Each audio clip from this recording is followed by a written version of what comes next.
Bonsoir à vous tous. Vous regardez Sahel TV. Tout de suite, c'est le journal dont voici les titres.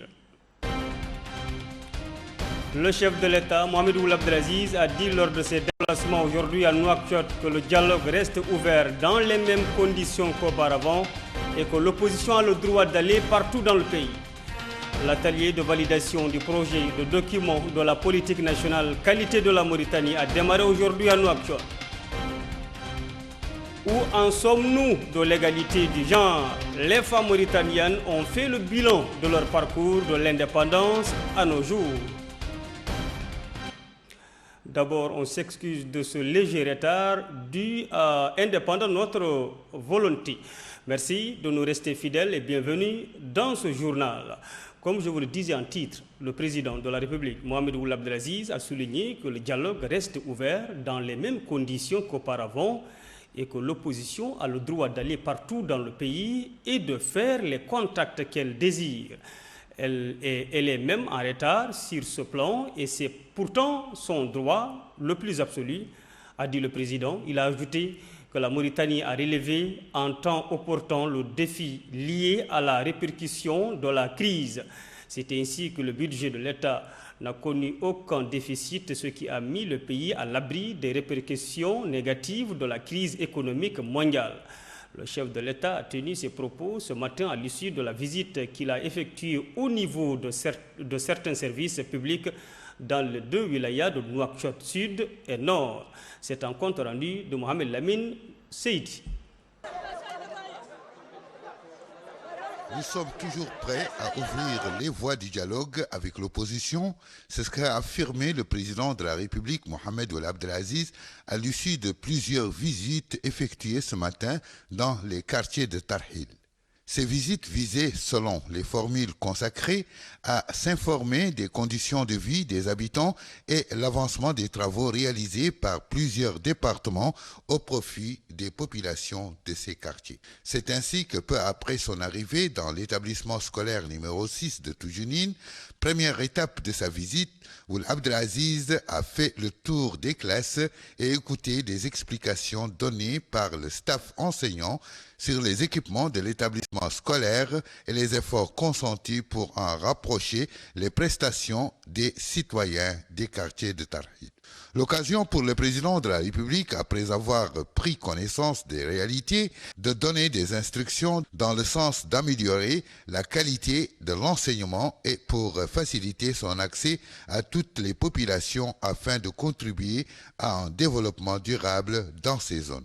Ce collège, il faut le noter, a été créé en 2013 et comprend 5 classes pour 335 élèves, dont 190 filles et encadré par 12 professeurs, 7 surveillants et 3 autres agents. Deuxième étape de cette visite d'information et de prise de contact, c'était au poste de santé de secteur 18 dans la Moqata'a de Riyad. Là aussi, le président de la République s'est rendu dans les différentes sections du centre et a reçu des explications sur ses équipements et son rôle dans le rapprochement des services aux populations de cette zone. Le chef de l'État a demandé aux responsables concernés d'améliorer les services de santé et de garantir l'accès de toutes les populations aux services de santé de base. La première pierre de ce centre a été posée en 2011 avant d'être inaugurée en 2013. Un médecin-chef, 2 sages-femmes, 4 infirmiers médico-sociaux et un infirmier d'État exercent dans ce centre, qui dispose d'un service de nutrition, d'une pharmacie et d'un laboratoire qui abrite toutes les analyses sanguines. Le président de la République a par la suite visité l'école du feu Sidi El Mokhtar ou Yahya Ndiaye où les travaux de construction ont atteint 80% et qui fait partie d'un groupe scolaire en cours de construction dans les secteurs 18 de Tarhil. Cette école se compose de 19 classes et peut accueillir plus de 600 élèves qui apprennent actuellement dans les huttes de bois situées à proximité de l'école. Le corps enseignant se compose de 14 instituteurs sous la supervision d'un inspecteur et de 4 conseillers pédagogiques. L'école est exécutée par l'Agence de développement urbain pour une enveloppe de plus de 127 millions d'ouguiyas sur le budget de l'État. C'est à la fin de ce périple que le président de la République a accepté de répondre aux questions de la presse qui ont tourné autour du dialogue et de la crise économique face à laquelle le gouvernement a pris les mesures nécessaires pour en atténuer les effets. C'est un compte rendu signé Mohamed Lamine Seydi. La ministre du Commerce, de l'Industrie et du Tourisme, Mme Nahamint Hamdi Mouknas, a présidé aujourd'hui à la Chambre de commerce, de l'industrie et de l'agriculture de Mauritanie la cérémonie d'ouverture de l'atelier de validation du projet de document de la politique nationale qualité de la Mauritanie.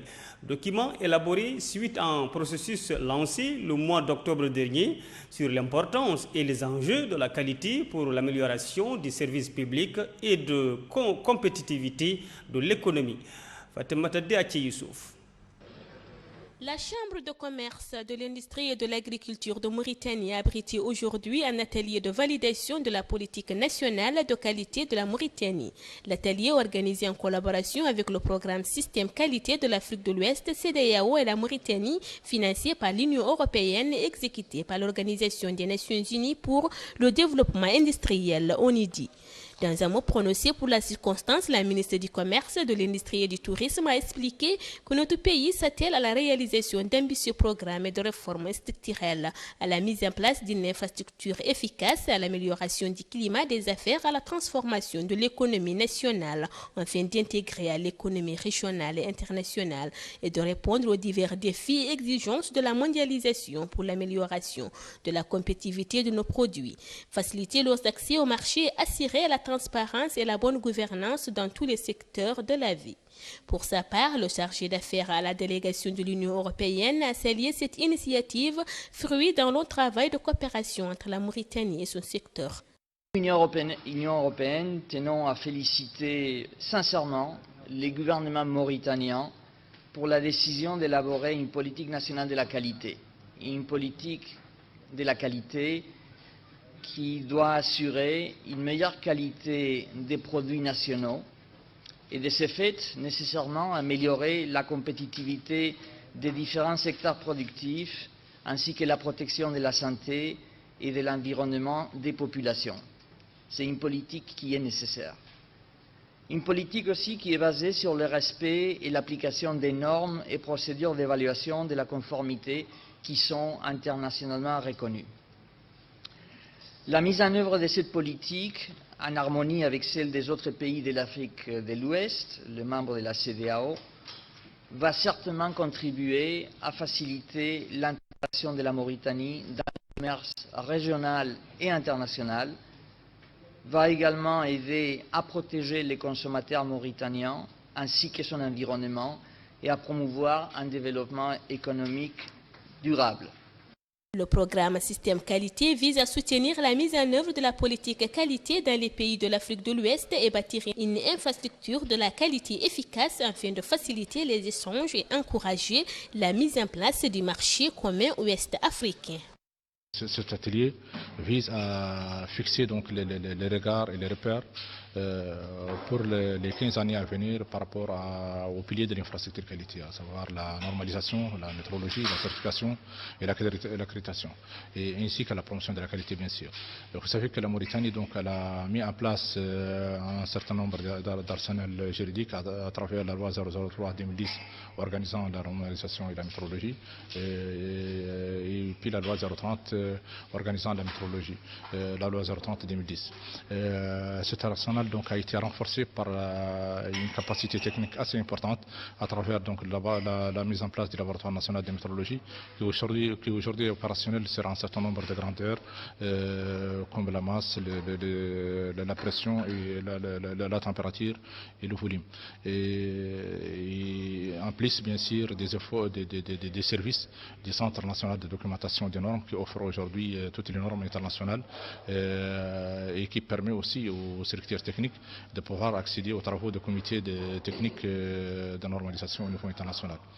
Au cours de cet atelier, les participants suivront un exposé détaillé présenté par un expert international en infrastructure qualité sur les objectifs de la politique nationale qualité, l'état des lieux de l'infrastructure nationale qualité de la Mauritanie, les orientations de la politique nationale de qualité. Rappelons que les objectifs de ce programme est d'assurer la protection de la santé des populations, répondre aux exigences du marché en vue de résoudre les freins au développement, assurer que les biens et services importés ou produits sur le territoire national sont conformes aux exigences du marché local, régional et international et renforcer le cadre institutionnel, réglementaire et juridique, mais aussi renforcer les capacités des structures de la qualité des opérateurs privés et promouvoir la culture qualité.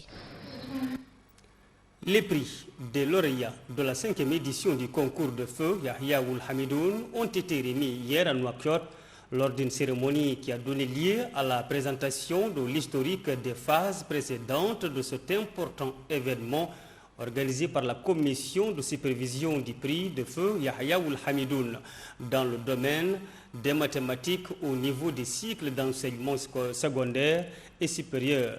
Le ministre de l'Enseignement supérieur et de la Recherche scientifique, Dr Sidi Ould Salem, a souligné à cette occasion l'importance accordée à ce concours en raison de son apport en matière du renforcement des capacités des élèves et des étudiants dans les matières scientifiques. Il a indiqué que feu Yahya Ould Hamidoun, qui a dignement représenté la Mauritanie dans les forums scientifiques internationaux, a fait des contributions significatives à l'humanité dans son domaine de prédilection, à savoir les mathématiques, contributions qui ont suscité l'admiration des chercheurs et penseurs du domaine. 214 étudiants ont participé aux diverses catégories de la présente édition, dont les filières mathématiques techniques préparatoires, l'Université des sciences, des technologies et de médecine, l'ENES, l'École polytechnique supérieure, l'Institut supérieur de comptabilité et de l'administration des affaires. La cérémonie de distribution des prix du concours de feu Yahya Ould Hamidoun s'est déroulée en présence de la secrétaire générale du département, Mme Aïssata Daoud Diallo, de responsables des établissements de l'enseignement supérieur et de plusieurs scientifiques et mathématiciens mauritaniens. Écoutons ce témoignage. A été organisé cette année en collaboration entre l'association de promotion des mathématiques PROMAT, qui est composée de plusieurs professeurs mauritaniens et étrangers à l'étranger, et comité d'organisation aussi composé de plusieurs professeurs de différents établissements d'enseignement supérieur dans le pays. Cette année, on a supposé, après cette cérémonie, qu'on a arrivé à nos objectifs. Vu le nombre de lauréats, vu la qualité des papiers corrigés. Et on a aussi arrivé à nos objectifs vu la présence de notre ministre, la présence officielle, les sponsoring et tout ça. Pour cela, je peux dire que on va continuer dans ces objectifs, dans ce sens, organiser plusieurs éditions, Inch'Allah, dans le futur, et essayer aussi d'organiser des autres activités, pourquoi pas aller vers les lycées, de faire des journées de portes ouvertes, d'organiser des conférences, des séminaires, c'est tout. Le groupe d'initiative pour la participation politique de la femme a organisé hier une conférence sous le thème « Où en sommes-nous de l'égalité du genre ?» Cette conférence consistait à faire le bilan du parcours de la femme mauritanienne de l'indépendance à nos jours. Ba Abdoulaye Falil. Les femmes, longtemps considérées comme des soumises, réclament l'égalité du genre. Dociles, soumises, travailleuses, elles ne veulent plus entendre ça. Les dames de fer mauritaniennes sont sorties de leur silence pour arracher cette liberté de travailler, de commander et de s'épanouir, confisquée par les hommes depuis la nuit des temps. La conférence d'hier confirme une fois de plus l'engagement de ces femmes de rivaliser avec les hommes pour contribuer au développement socio-économique et politique de notre chère Mauritanie. Il faut reconnaître que les femmes représentent près de 50% de la population mauritanienne, mais le taux de participation dans la vie active ne dépasse pas les 25%. C'est ce qui justifie ce souci de représentativité féminine dans la vie politique, culturelle et économique du pays. Il faut rappeler au niveau du Parlement, il y a 33 femmes, dont 9 au Sénat, 1317 sont des conseillères dans les municipalités, 8 ministres, 7 secrétaires généraux, une ambassadrice et plusieurs hauts responsables. Un nombre toujours pas suffisant pour ces femmes qui réclament encore plus. Nous nous tournons vers les ODD qui demandent la parité, purement et simplement. Maintenant, nous voudrons avoir 50% de femmes. Parce que nous représentons plus de la moitié, mais nous acceptons quand même de partager avec nos frères, qu'on nous donne nos 50%. Et voilà. Donc on peut dire que par rapport au genre, la femme mauritanienne, on peut dire qu'il y a une avancée et qu'il faut que ça aille de l'avant. Cette conférence visait à évaluer les avancées de la femme mauritanienne dans le processus de la prise des décisions au sein du pouvoir et des instances décisionnelles. L'égalité du genre est devenue le seul mot d'ordre de la femme mauritanienne qui veut une émancipation et une équité parfaite vis-à-vis à son frère homme. Merci, Ba Abdoulaye Falilou. À présent, l'actualité internationale avec Ismaël Moustapha Tandja. La Cour constitutionnelle béninoise a publié les résultats définitifs du premier tour de l'élection présidentielle béninoise. Il confirme la victoire de Lionel Zinzou qui devra affronter Patrice Talon au second tour, faute de majorité absolue. Selon les résultats annoncés ce dimanche par la Cour constitutionnelle, l'actuel Premier ministre et l'homme d'affaires sont arrivés en tête du scrutin présidentiel du 6 mars. Lionel Zinzou obtient près de 858 000 voix, contre environ 746 000 pour Patrice Talon et 693 000 pour Sébastien Azeron.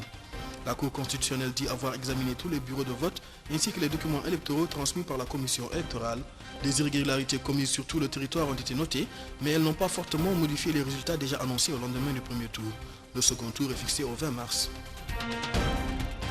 La Côte d'Ivoire est affligée après une attaque qui a causé la mort de 18 personnes selon un dernier bilan. Le pays est sous le choc.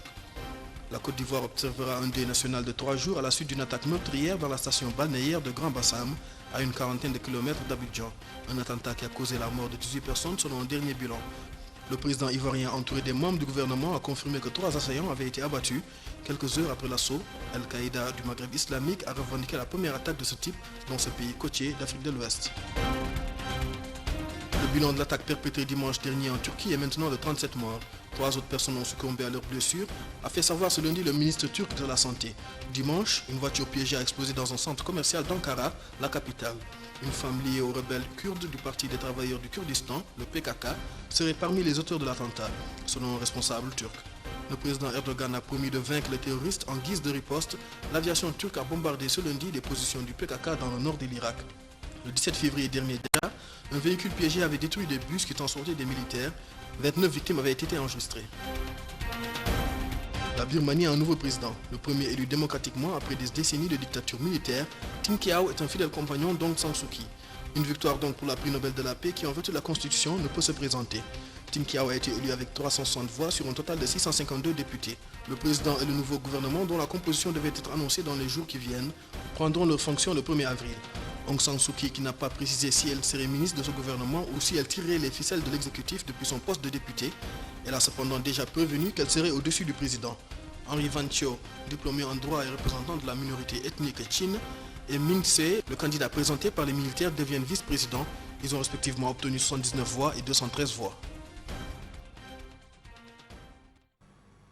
Merci Ismaël Moustapha Tandja, c'est la fin de ce journal. Voici le rappel des titres. Le chef de l'État, Mohamed Ould Abdelaziz, a dit lors de ses déplacements aujourd'hui à Nouakchott que le dialogue reste ouvert dans les mêmes conditions qu'auparavant et que l'opposition a le droit d'aller partout dans le pays. L'atelier de validation du projet de document de la politique nationale qualité de la Mauritanie a démarré aujourd'hui à Nouakchott. Où en sommes-nous de l'égalité du genre? Les femmes mauritaniennes ont fait le bilan de leur parcours de l'indépendance à nos jours.